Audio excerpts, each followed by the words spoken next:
everybody. Welcome to USA Wrestling's National Coaches Council's Heads Up podcast. My name is Mike Clayton with my partner over here, Mike Haggerty. And we are excited to bring you two great wrestling people and two great Marines. We've got Captain Terrence Zaleski.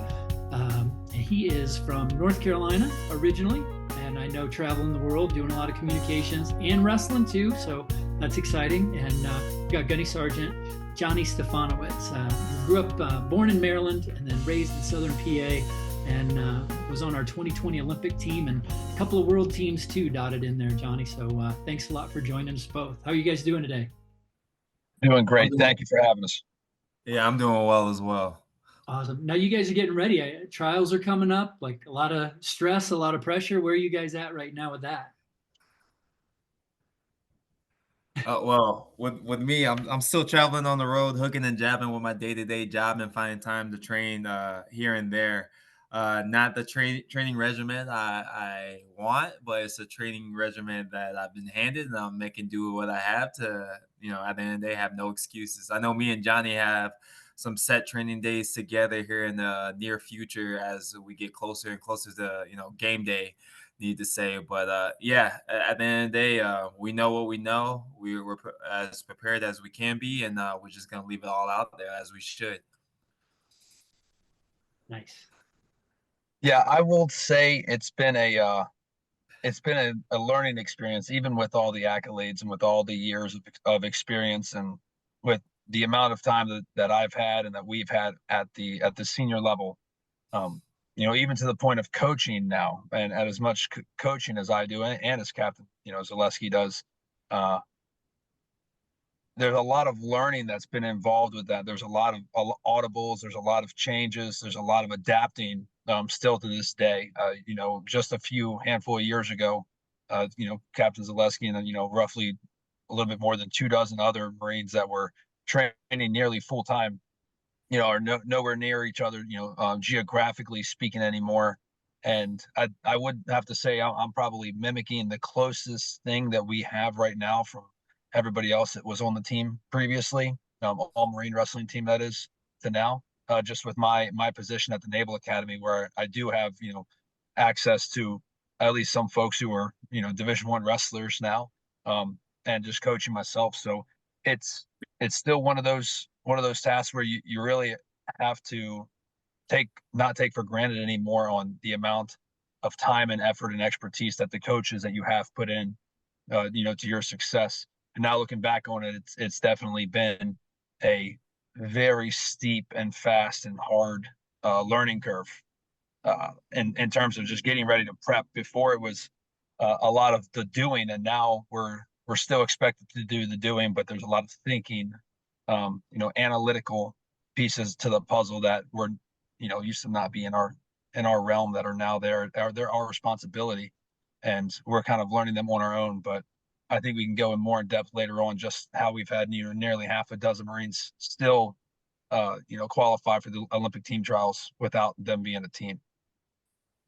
That's pretty impressive. Could you give us a little background? Because some of the coaches on the podcast may not have heard or understood really where the Marine Corps wrestling program came from and went. Maybe just a few seconds on that would be Sure. great. Yeah, absolutely. It was on and off for multiple decades, and then I want to say in the 70s, it definitely became a stronghold, permanent feature of the Marine Corps. And the location was normally always on the East Coast in terms of where the team was located and kind of permanently stationed at. And Coach Jason Lukitis took over in roughly 2014, and once he took over, the team started to have a lot of success at that senior level. I want to say we went from having 0 to 1 national team members in like 2016, and when we were done, we had a couple world team members each year, half a dozen national team members.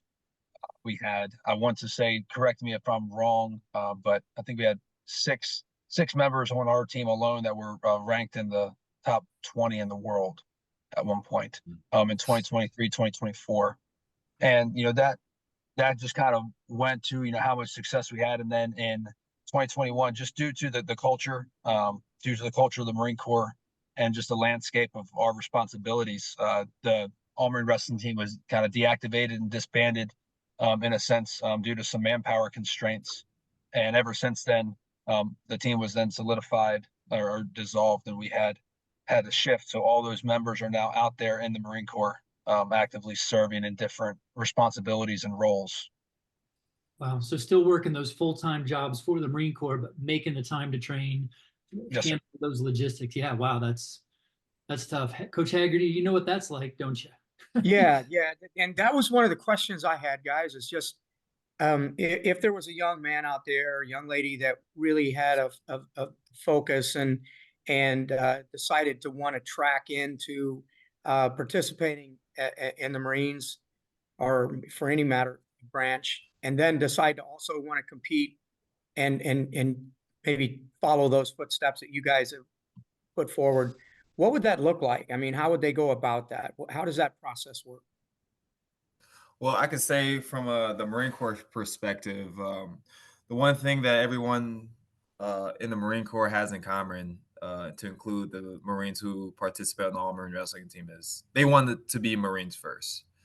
Bottom line up front, we made sure it was understood, like at the end of the day, that the wrestler part could be taken from away from you as far as being an all Marine wrestler, right? Because at the end of the day, you are a Marine first. If you don't want to be a Marine, then you shouldn't be a part of this organization. Bottom line up front.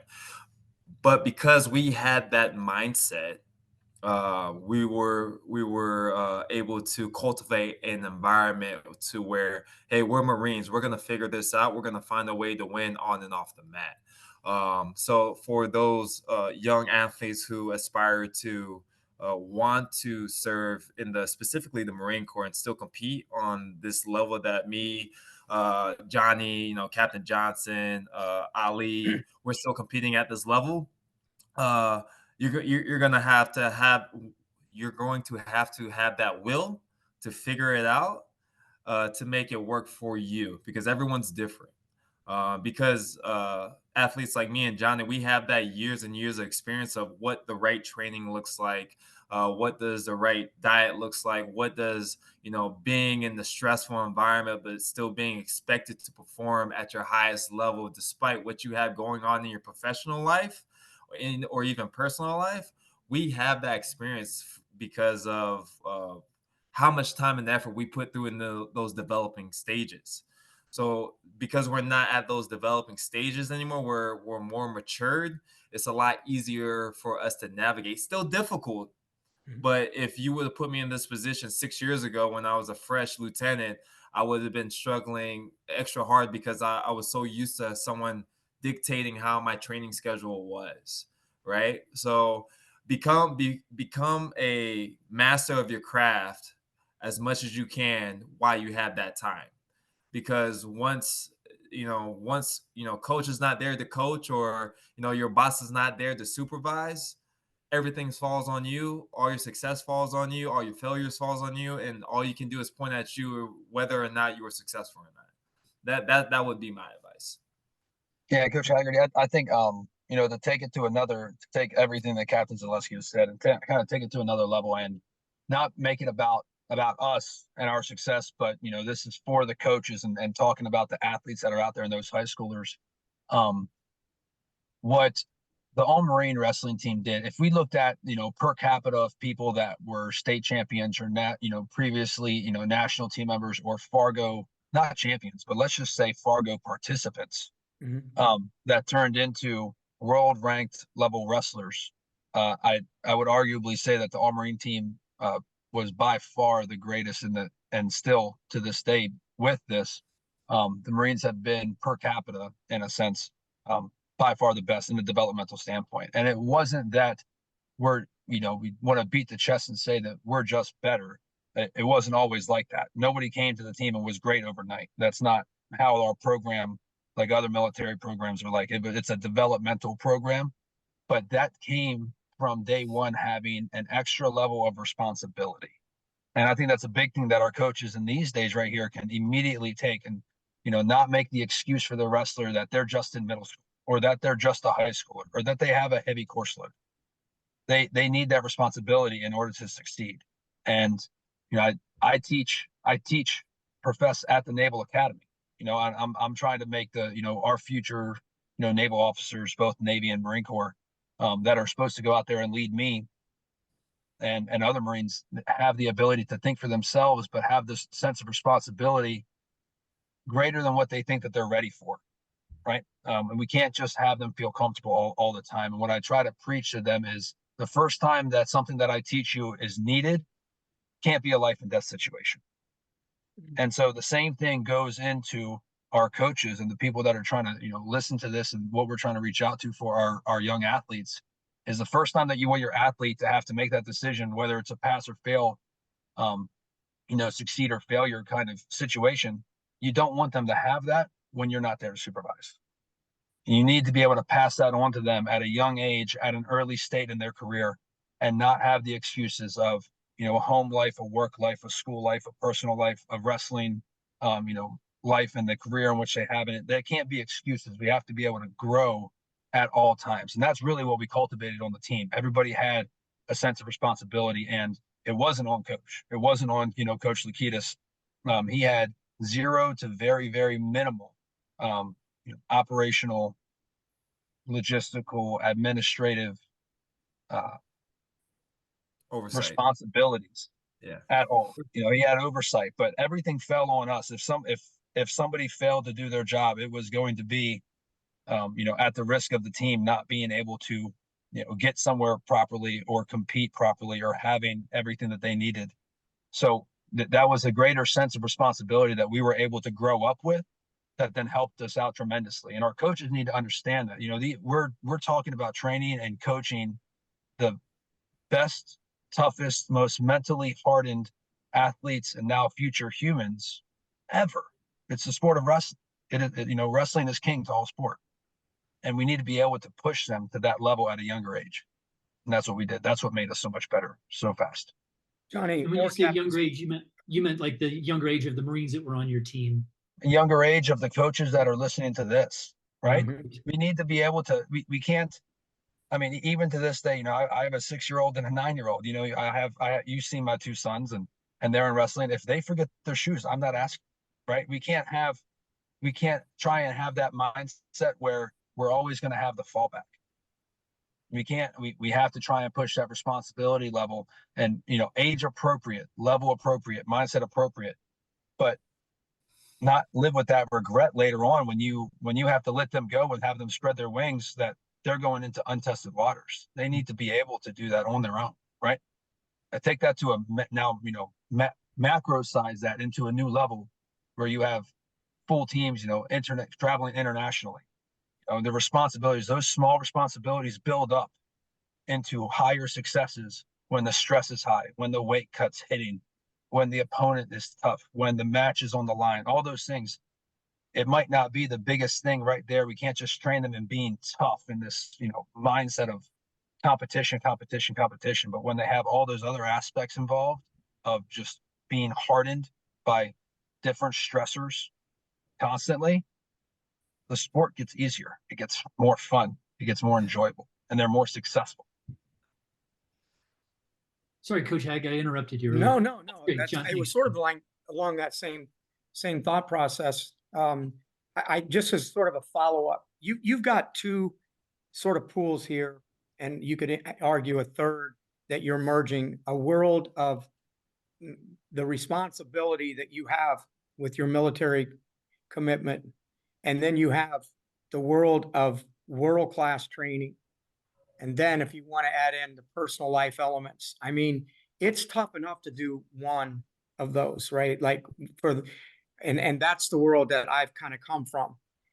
But to me, when I think about the level of commitment that has to be merged and yet still a focus of its own entity, how do you manage that? I mean, what's the mindset that allows you to manage it? It's not easy. I think Kevin Zaleski isn't laughing right now because he's talking about himself. He's laughing because he's seen me burn more ends of a candlestick than what they've made. Right. I have, we've put ourselves through school. I've done this and gotten, working on my MBA right now. I've constantly been, further educated in something. For what? I don't need it. It's for the sake of constantly sharpening that mind, right? Being a father, working with USA Wrestling, additionally, as the chair of the athlete advisory committee and working with all these different entities. But what it's on to help me is mastering that level of time management. I don't have a lot of time to be able and sit there. I want to be able to provide some sort of professional or personal growth in some kind of way. If I'm doing that, when I'm helping somebody, it's going to help me in some kind of way. When I'm coaching, I'm going to learn from it. When someone's coaching me, I can learn from them. They can learn from me. There has to be a constant thing where if I'm sitting stagnant, and that's not meaning that I'm going to be sitting still. It means I'm falling behind, right? Everybody's out there working. My opponent's out there working. I might not be able to do the same thing as they can, but at the end of the day, I need to be able to constantly advance myself. And I'm not saying that everybody has to have, this maximal level of life constantly hitting them. I'm not saying that, for long periods of time that's healthy, but those, the greatest leaders out there, they don't have much time where they're sitting around being able to do stuff. And they do seem like they have their fingers in so many pies at once. But what they do is they manage that time. And I'm doing this, I'm going to give 110%. And then when I'm done with this, I have to give something else 110%. I have to be full in. I'm either fully in or I'm fully out. And that's definitely been a mindset that's helped me along the way. And it's been an approach. I think to this point, it's probably more of a sit back approach and see, can I support this? And I've had to learn to say no, right? It's very difficult for a person like me to say no. I don't often do it. And it's a curse of someone that wants to always help and advance themselves. But saying no is also, not a bad thing. It's me being able to have that level of fortitude and kind of mental ability to say that I can't give them my 100% effort. If I'm not doing that, then I'm not helping them. I'm not helping me. I'd rather give you a few products of greatness than many products of mediocrity, right? And I think, a lot of us can take that and take it with a grain of salt and try and, reevaluate priorities and what it is we want to put ourselves and our forefront effort into. That's great. Coach Haggerty, you always talk about the AOC, right? Mhm. If I'm aware, if I own it, and then if I am committed to make that change. Between you and obviously everybody on the call, what are some things maybe you guys have done in your personal lives that have helped you to maybe become aware of the need for change or for a certain action, and then the ownership and then that commitment piece? What does that process look like for each of you? Yeah, so the call dropped on me, and I only caught the second half of the question. Oh, sure. Yeah, just I'll go ahead and start. So Yeah, our, go ahead. our accountability, ownership, and commitment, right? It's not really about me. And I think Captain Zaleski will say the same thing. It's not. And when I say not about me, I'm not saying that I can't take accountability. It's not about me, as I can't be self-centered enough to say that it's not my fault. It's not on me to the fact that I can't say that somebody else needs to pick up the load. The constant mindset of I'm not doing enough. I need to do something else to help somebody else out. I need to be able to look out at other people around me to help me. It's not always about the accountability or ownership. I can own everything. And when somebody says something wrong, I'll inadvertently and usually wrongly say it's my fault. I didn't even know it happened, but it's probably my fault. Extreme ownership, right? Extreme ownership in everything. I could have changed, and then the butterfly effect takes place.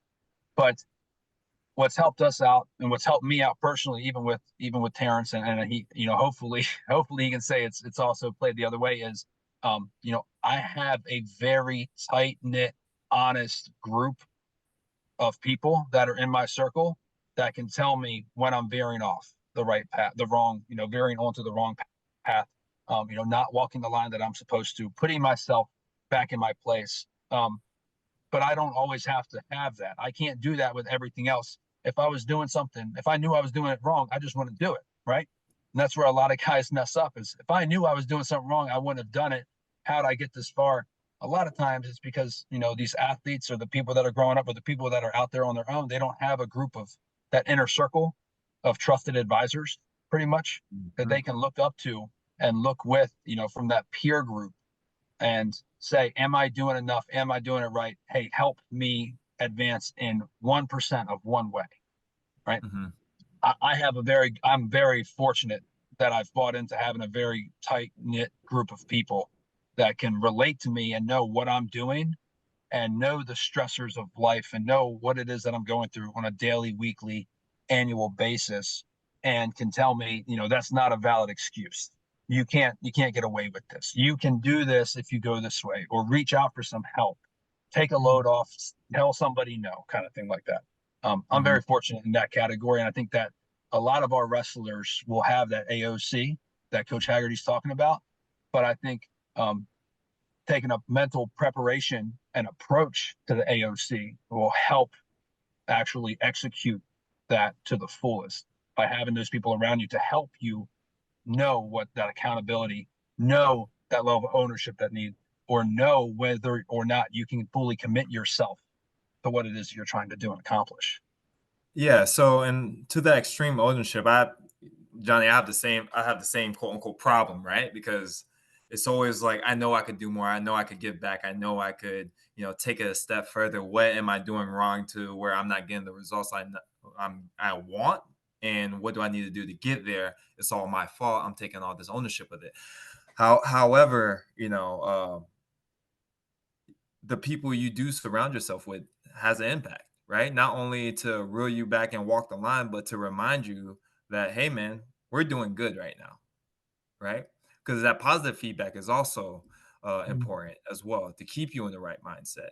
Because even when me and Johnny were competing together, there would be times he would like just do a sanity check on me, and I'll do a sanity check on him, where we're constantly moving and constantly busy. And we know we got real life, events going on where we'll, guide each other back in the coaching world. If you're the head coach, those should be your assistant coaches, right? Just to reel you back in, keep you honest with your coaching program. As long as your philosophies and align as far as you want to run your program, you know what kind of people you need to surround yourself with to be successful. In the Marine Corps, we really don't have that problem because we know the expectation that everyone takes ownership of their roles and responsibilities, and because of that, we're able to succeed in a way that other organizations struggle too. Right? Because I know if I go to Gunnery Sergeant John Stefanowicz, he's going to advise me in the way that will best impact the organization and best support the Marines, because that's what it stems to. Taking care of the Marines, taking care of your athletes, taking care of your wrestlers. The decisions I make not only impact me, but impact the people I'm in charge of. Right? And every time I make a decision, that's what I'm thinking about. Right now, I'm in Nashville, Tennessee, giving a marketing symposium, teaching them how, hey, I'm here to support you. But if you don't tell me what you need support, I can't support it. Right? And we're having a dialogue back and forth. Hey, sir, is there any way you could, support me in this way? Why do you do things this way? And I give them my why. I give them my reasoning. And because of that, they're willing to give me more of their effort, allowing me to boost the program in the way I need it to be boosted. Right. So there's multiple, multiple aspects of this. However, just having that circle of people who you trust and trust you to go forth and do great things is very, very important. That's great. Coach Haggerty, it was the three letters that you gave me. What do you think? Yeah, it's interesting. One of the things I would ask is that sort of in my AOC model that I work with, I know that when it comes to the awareness portion of it, like understanding where you are, where you're at this particular moment, understanding some of those things that are the issues that you have to overcome, that you're going to have to work through, some of the obstacles that are in front of you, then you can get into the ownership and say, hey, I'm going to bite this off. I'm going to own it. I'm going to find somebody my resources to help me get through it, et cetera. But in that awareness portion of it, I would ask, what are some of those things that you guys feel where you're at in the position of training, the position of working with other athletes, trying to develop training models, working with your coaches? What are those things that are a bit of a hardship that are maybe not even recognized by the local public, or maybe some of even the coaches that we have, maybe some of the elite coaches that are listening to this, what would you tell them that some of those things, those tougher obstacles that you guys have to deal with? So one thing I've seen sometimes is, you might have an athlete, or in my case, Marines, who aren't receptive, Mhm. right? Who, in other words, not coachable, right? And this is one thing I really grown to, because I remember even when I got to the All Marine Wrestling team, Sergeant Raymond Bunker, right? He's one of my favorite Marines now, right? But in the beginning, it was very hard to manage and lead him because I didn't understand him, right? But I took the time to understood where he came from, and understand how he operates to properly lead him to be the best version of himself, right? And that takes a lot of time, work, and effort. And I apply that philosophy when I coach kids who might seem uncoachable, but we find a way to make them quote unquote coachable, or Marines who are difficult to receive orders, and execute in the way you need them to be executed. But that's one of the biggest challenges I have had, and that is one of the big successes have had as far as getting across that hump.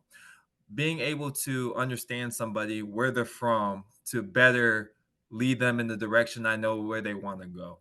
Um, that's that's key in my sense of leadership. And leadership is lonely, right? Because you're forced to make decisions nobody wants to make. You're forced to be in positions nobody wants to be in positions to uh, uh, to lead, right?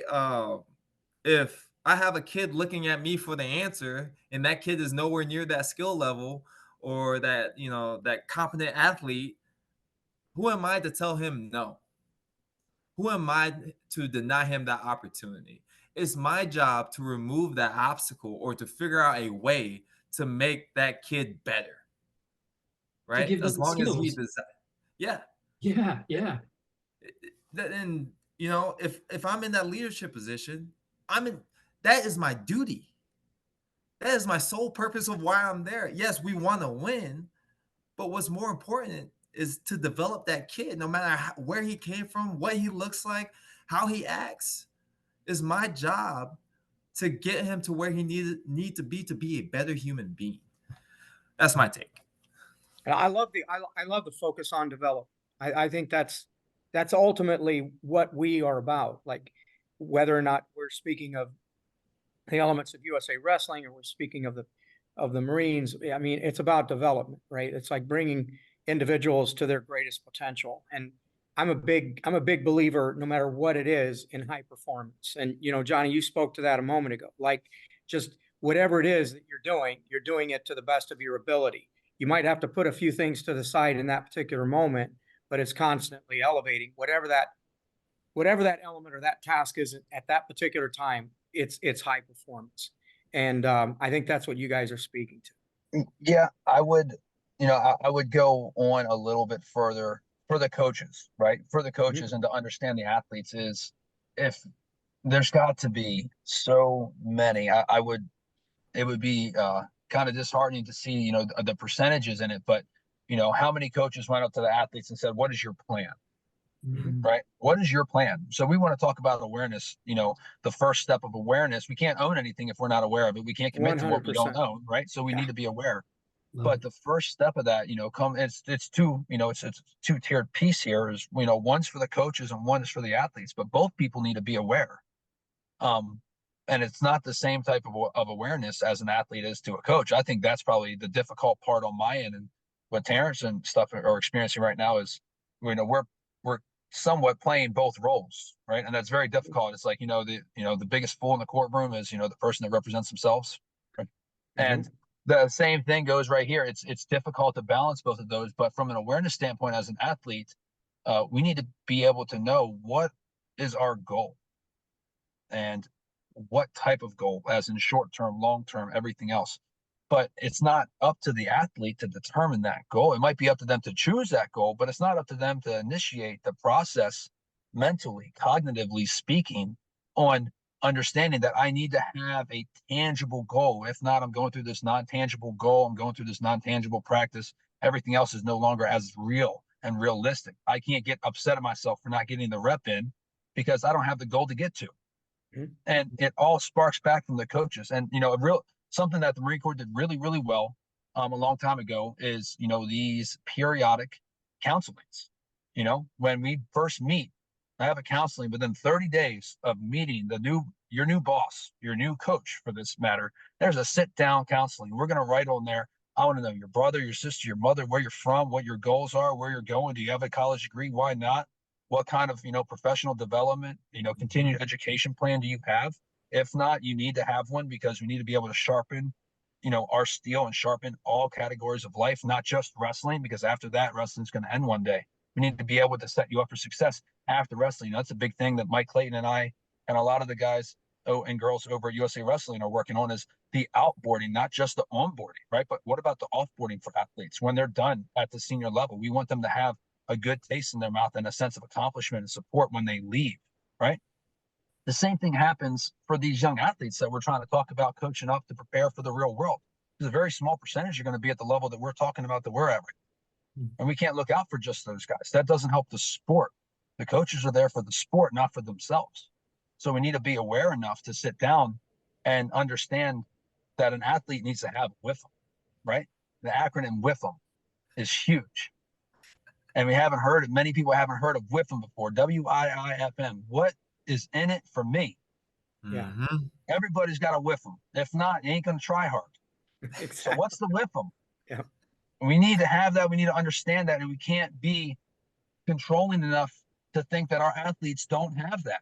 Our athletes will have a WIFM. We need to understand it. And then we need to help them get there and help provide it to the best of our ability as a coach, right?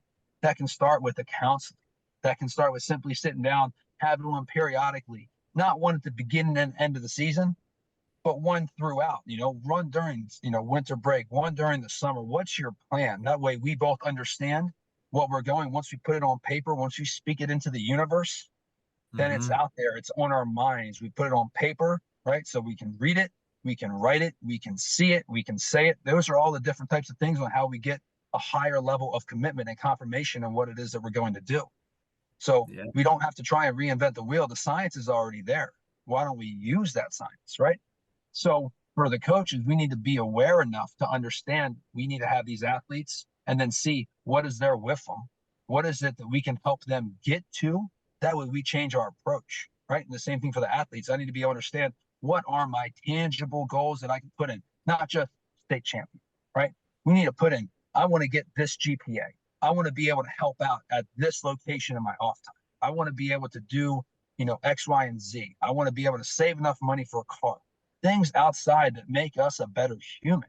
Because when we do that and we're on our own, it goes back to what we just talked about 20 minutes ago, which was when they need to fend for themselves without you, it can't be for the first time. They need to be able to grow and have that higher level of responsibility. And then you can still be there to change those one or two angles of degrees along the way.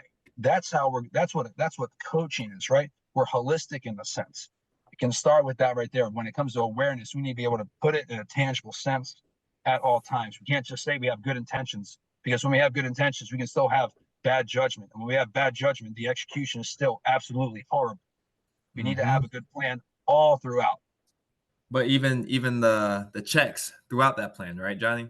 Like we talk about that counseling. Let's talk a little bit more about that. And Johnny, you were my first enlisted advisor, right? And you taught me a lot growing up, and I apply a lot of those things you taught me as a young lieutenant still now as a captain where I'm at right now. First thing I did when I checked into my unit is I met with all my Marines. It's like, all right, what's your goals as a Marine? What's your financial goals, personal goals, etc. Everything that Johnny talked about, those are like constant things I talk about.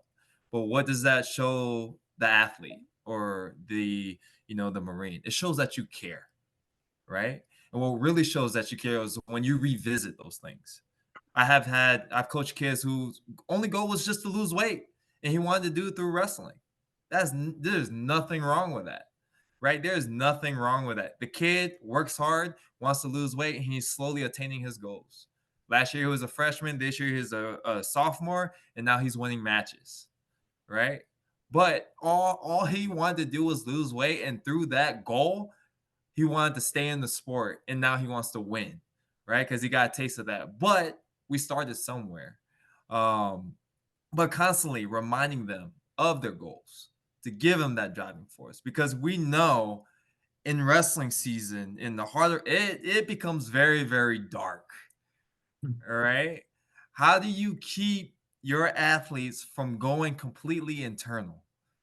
Right? You remind them of their why, of why they're doing it, of what's in it for me.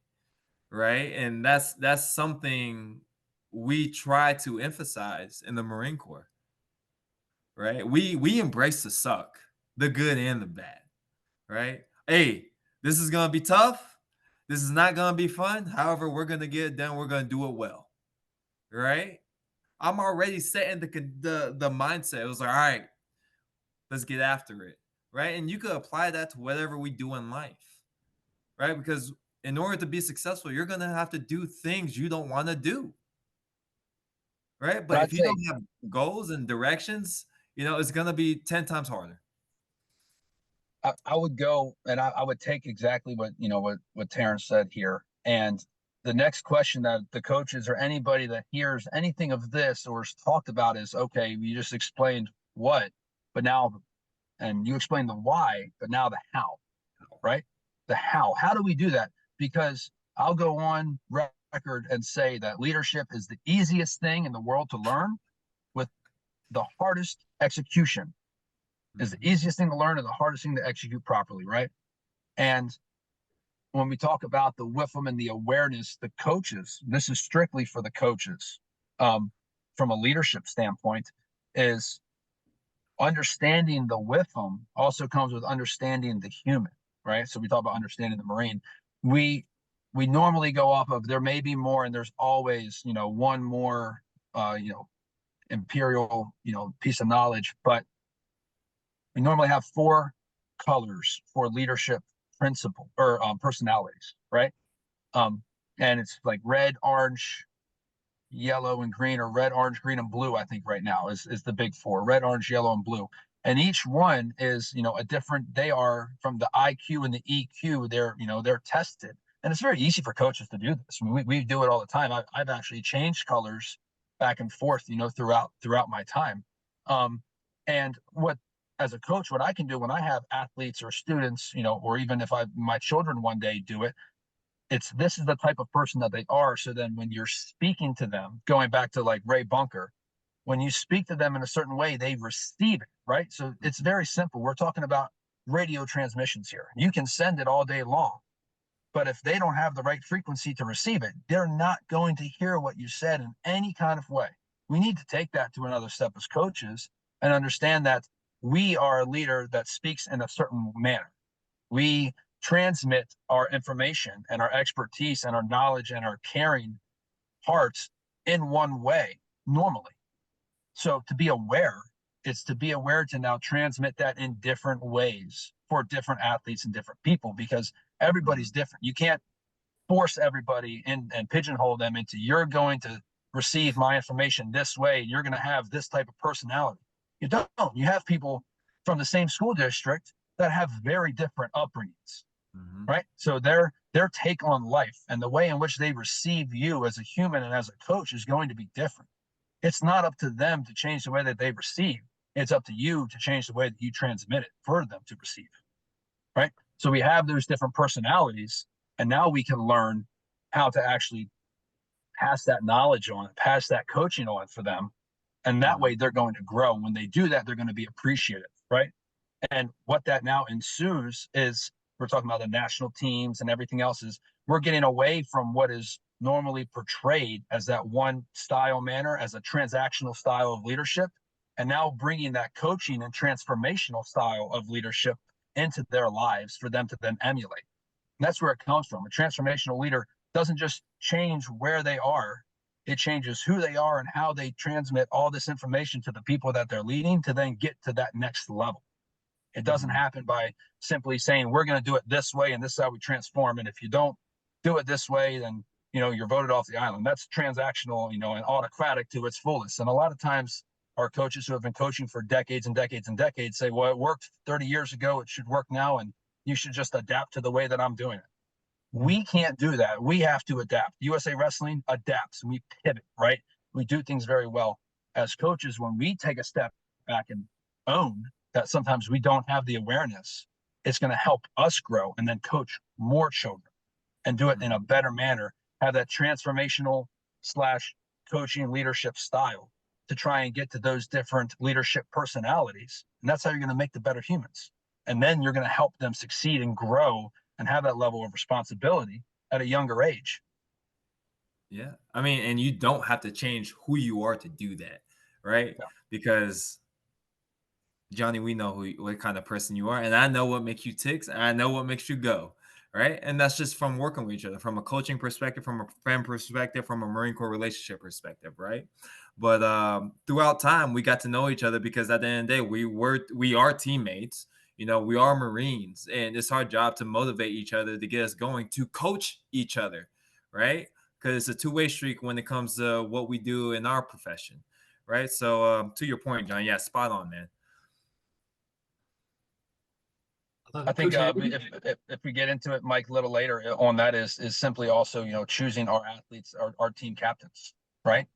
And our team captains get forced into something. We almost have to take a little bit more time with that and understand that peer leadership is monumental. And when you see those memes or you see those Facebook posts and Instagram posts out there, and it shows a video of like the linebacker from the Georgia Bulldogs, right? And it talks about this peer leadership, how one mistake was made and how he absolutely ripped his own teammate, his own roommate, and his own, brother in the locker room up and down the sideline for like 15 minutes. They're showing, they go back out there and he made the right decision on the next one where that mistake wasn't made. And it was like the game winning tackle to stop Alabama from winning like a national championship. And it was like, this is what peer leadership is. It's hard, but it's coached upon, right? So that's also, and it's very difficult, but again, more responsibility at a younger age.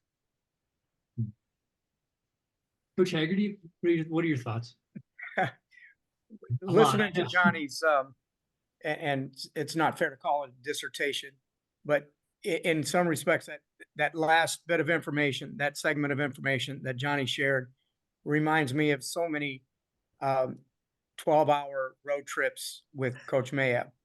These are the kind of conversations that we've had in regards to like relationships and building and making sure that that's what's the most important element of coaching. One of the questions that we ask in coaches education, obviously, is coaching an art or is it a science? We usually kick off some of our clinics with that, and it's so much to be interpreted in that statement. But there is a science, the technical skills, all the things, the tactics that are involved. But the thing that really drives, in my opinion, coaching is the ability to understand and to relate one-on-one with the individual athletes.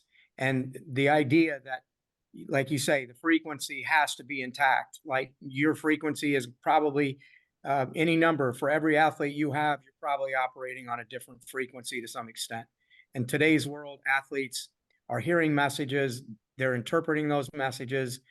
You're trying to motivate those athletes from a coaching perspective. And to me, that is so important, Johnny. What you were talking about is just being able to connect. Without that, it really doesn't matter. Like you can have the greatest amount of knowledge, you can have the greatest message, but if it's not connecting with those athletes, it isn't going to change anything. So much respect for that. I love what I'm hearing because I'm starting to put together some themes.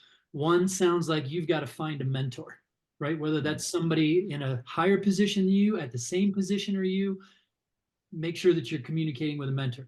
Be positive, right? That positivity. I know it's easy, and I'm not going to tell my age, but there's a couple of us on this call on the other side of 50 from the two of you, and and I remember one of your the things. picture's still up at the academy. I saw what year you graduated. That's fine. Well, you know how, anyway, the accountability piece, the positivity piece, the find the mentor, the meet them where they're at so that we're on the same frequency, a frequency they can digest. One of the coach education tools that we try to teach is a 4-to-1 ratio of being positive to critical. And I'll say that for the years that we've been having that program, 4-to-1, 4-to-1, and it means stay positive because that's how kids respond. I really thought that was the vision. And what I realized recently was I was doing a coach education task for a silver coach, and it was their practice plan. And I started going through it, and I went through it, and I always go through with a very critical eye. And so I was like, well, here's an area I'd like them to work on. And I think they could fix this, and I could think they could fix that. By the time I got done looking through the document, all these things that I had written down were notes that were critiquing them. And I'm like, man, how can I ask them to follow a 4-to-1 with their athletes if I'm not showing them what a 4-to-1 looks like? And so then I wrote it up again. And I said, if I can't come up with 4 positive things that I notice in that practice, I'm not given the critique. And so I'm like, okay, here's 3 critiques I have to give. I better find 12 positivity things. So then I came back and rewatched it with the positive eye. And I noticed all of these great little tips and great little things that they did because I changed my perspective and I was looking for the good, right? And I think sometimes it's so easy for us in wrestling to look for the mistakes, fix the mistakes, identify the mistakes, and we become very mistake focused. Man, as I get older and older, I don't want people focused on all my mistakes. We could fill up books with all my mistakes, but I'd like to know there's some positive things in there too. How does that piece play out for everybody? Yeah. So focusing on the positive, but still, criticizing, right?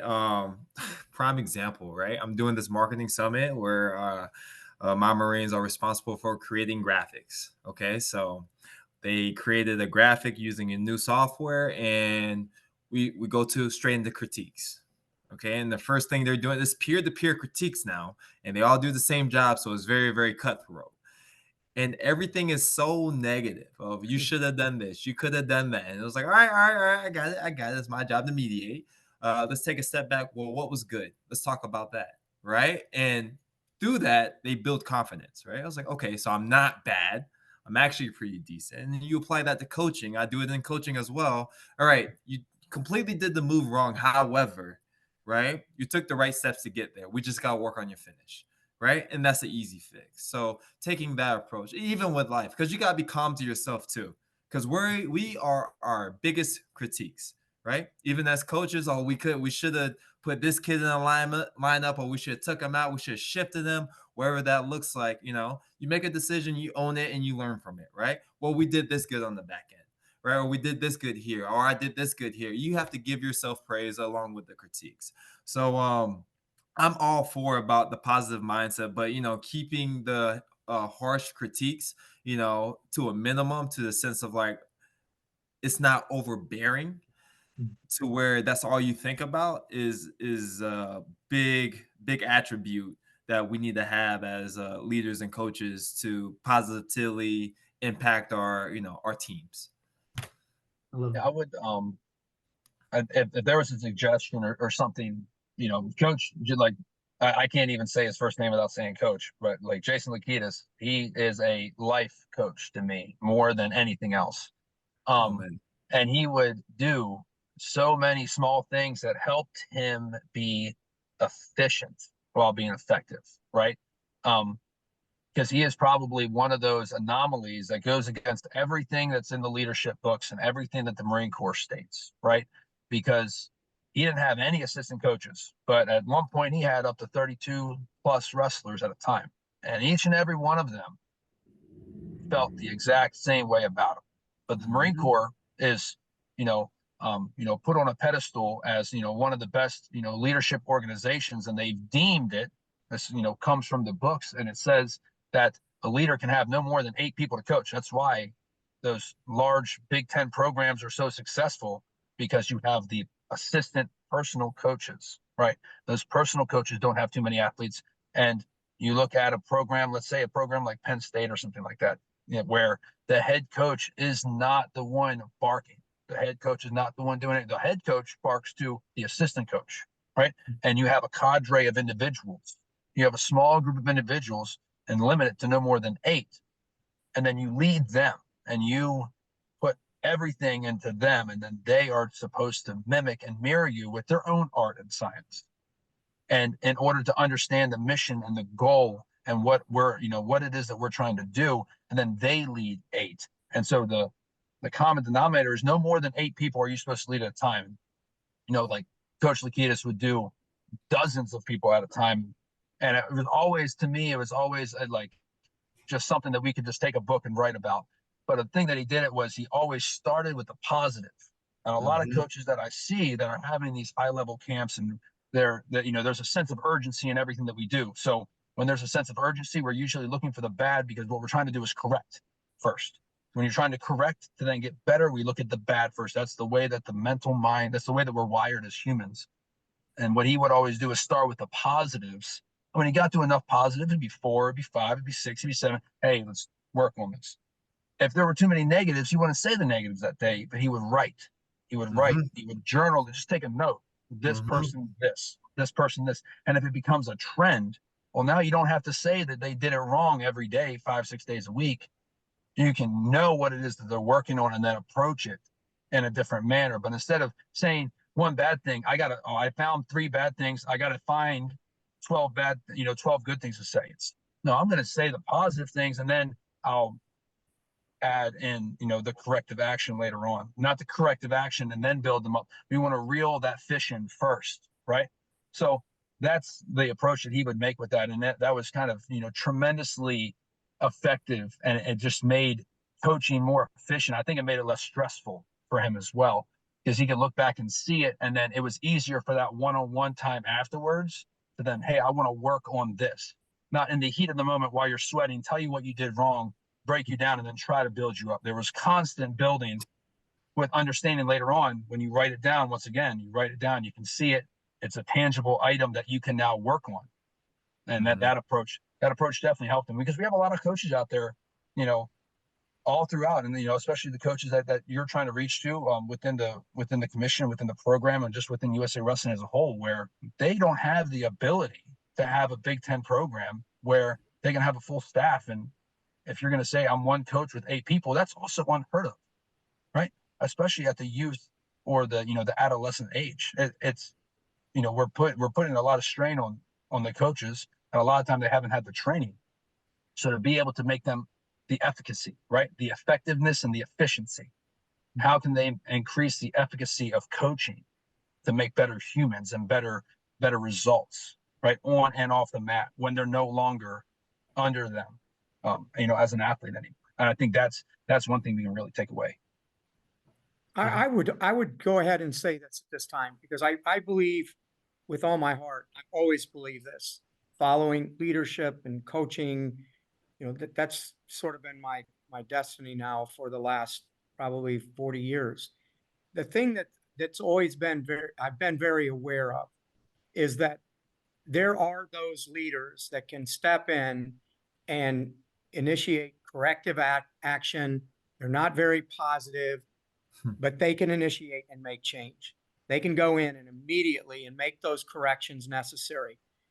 I think you can see it in the NFL. I think you can see it in college coaching, that there are guys that are, I don't know if this is the right term, but a bull in a china closet. They can go in and they can get stuff done. And they're ranting and raving. They don't tend to be the most positive people. But then you also have those individuals that at some point they max out with their level of success because they haven't built the relationships. Those people there, that category. The other category of individuals tend maybe not to be the most successful at first, but they go in, they build relationships, and they build on that. And then there is an element of trust between their athletes and, if it's a high school, the high school, the parents, the staff, the administrators that they work with, they build that relationship. And then pretty much the corrective actions and the things that are told to their athletes, there's a trust element that's there. Those are the long-termers. Those are the guys that can endure the longevity of what a coaching career to me looks like. The others, they can go in and fix things. They tend to be fixers. They can blow up a program and, make it better maybe for a couple, 3 years, but then they're going to have to move on and do that same thing somewhere else, because that approach without first building relationships, I think, isn't something that is long-term. Just my opinion. Would you go on to say that the coaches that you're talking about in those two different categories, maybe way heavier on the science versus the art sometimes? 100%. And sometimes just look at it as numbers, right? It's a numbers game. I think it's more so. of a science. And I think it's a mindset. It's like I think it's how people perceive themselves, and I think it's how they perceive the job. Like, it's my job to go in and fix this and get it right, and I'm going to do that. And it doesn't really matter if I step on toes. And some of those guys are really successful in their efforts, but I don't think it's long-term. I think it is something that you can go in and get the job done and maybe move on to the next task. But for me, again, I've been a lifer in this. And so my commitment has been to build the relationships first. And then when things need to be corrected, or there needs to be maybe an initiative that goes in a different direction, you've got the trust of those people that are there to commit and help make that happen. And I think the people on the other side of the coin, they don't really care about that. It's just more like they're technically solid. They understand how to get things done, maybe process oriented, but at the same time, they're in there and they're just sort of cleaning house. And that, I think, both approaches to some extent have their reason and maybe why people do it. I don't know. Again, it's a psychological makeup, but to me, I really have enjoyed that pathway of developing relationships, seeing things happen from more of a growth perspective than going in and a quick fix. It's not to say that the quick fix isn't needed in some instances, right? I noticed that it came very evident for me when I was coaching at that other academy. Sorry, as a Navy guy coaching at Army, it was a little weird. But what I noticed was I had the opportunity to work with about 4 or 5 different athletic directors and associate athletic directors. And one AD came in and he was the facilities guy. And then the other day AD came in, they were the fundraiser. And then another AD was the one who was creating the relationships. And the other one was the one that people went to when they were having trouble and they needed to talk it through. And it was interesting to see how they rotated throughout the organization. And I think the other commonality that I'm hearing is that this success is always a moving target. It's always changing. Your athletes are changing. Their goals are changing. You're changing because you're continuing to either educate or choose not to. And if you choose not to, you're probably sliding, right? It's hard to stay very even in one spot. And so I got so many there's so many things in my mind going on with this conversation. I love it. I'm going to at that level that you're talking about, where if we're not addressing, the single coach that's running an entire, youth program, the thing that we can take a moment to look back on, and I can't, kudos to him because I can't take the credit for it, but Jack Stark, the championship formula book that he had, right? And a big thing in there is it's not just about coaching at the clubs and at the schools and at the universities and at the academies that you're talking about, but it works in the military. It works at business at the highest of levels. It works at the athletics at the highest of levels, and it's been proven to be effective, right? And we have to have the right leadership, right? The 4 Ps. And so we have to have the right people. A part of that is to make sure that one person isn't doing all of it, right? Mm-hmm. And it's broken into 3 categories. You're going to have your coordinator, right? Your coordinator is your fixer, right? We're talking about, hey, going in, we're running operations, we're fixing stuff. All right, that's the coordinator. We have that. We need those things. We can't operate successfully without them. We need that person, but we also need to have the promoter. We also need to have a thinker, right? Those are the 3 things. When we're talking about it, you're talking about, we have these 3 different athletic directors, and they have all got these different pieces, and they've got the goods and the bads to get different things done. You had a thinker, you had a promoter that came in that made sure that the marketing was done. We had a thinker that made sure that the people were coming to them because they know that they could trust in them. We had somebody else coming in cleaning the house. You had a coordinator to run the operations and turn things around and light a fire in people when they needed it. That's what makes organizations run effectively. You put the right people in the right spot to do their jobs, and then you let them run with a loose chain, and then they're going to be able to be successful. You just need to make sure you put the right person with the right purpose in the right place.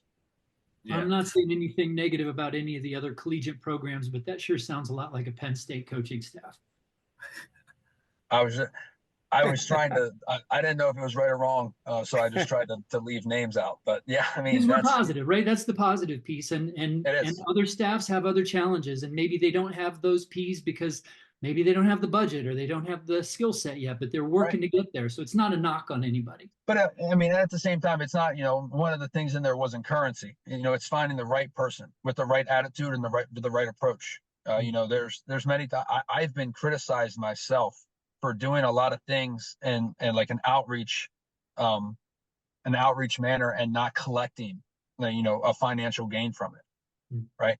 And it's not, aside from maybe the wife every now and then looks at me a little weird on it, but aside from her and the other people that can criticize on it, it's one of those things, the right person in the right place with the right purpose, we're going to be able to, it's not going to be an overnight success. But over time, you're going to forge those relationships and have that full buy-in from both the outside entities, the inside entities, and most importantly, the athletes that we're here to coach.